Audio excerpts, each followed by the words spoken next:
जागतिक स्तरावर ऊर्जा क्षेत्रात अनिश्चिततेचे वातावरण असतानाही घरगुती पाइप्ड नॅचरल गॅस म्हणजेच पीएनजी आणि वाहनांसाठी कॉम्प्लेक्स्ड नॅचरल गॅस म्हणजेच सीएनजी यांचा पुरवठा अखंड राहणार असल्याची माहिती महानगर गॅस लिमिटेडने दिली आहे.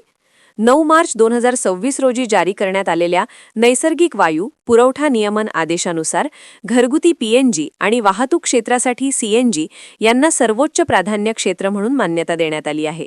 या आदेशाच्या पार्श्वभूमीवर महानगर गॅसने आपल्या कार्यक्षेत्रातील सर्व भागांमध्ये नियमित आणि सातत्यपूर्ण गॅस पुरवठा सुरू राहील असे स्पष्ट केले आहे.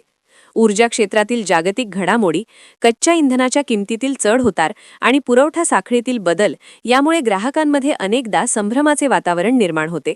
अशा परिस्थितीत ग्राहकांना विश्वासार्ह सेवा देणे हे कंपनीचे प्रमुख ध्येय असल्याचेही कंपनीने नमूद केले आहे.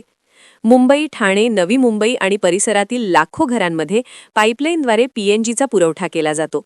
तसेच शहरातील मोठ्या प्रमाणावर खासगी तसेच सार्वजनिक वाहनांमध्ये सीएनजीचा वापर होत असल्यामुळे या दोन्ही क्षेत्रांमध्ये गॅसचा अखंड पुरवठा राखणे महत्त्वाचे मानले जाते.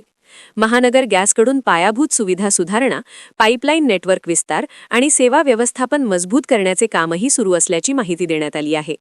नैसर्गिक वायू पुरवठा नियमन आदेश 2026 मुळे घरगुती ग्राहक आणि वाहनधारकांना गॅस पुरवठा खंडित होण्याची शक्यता कमी होईल असा अंदाज व्यक्त केला जात आहे.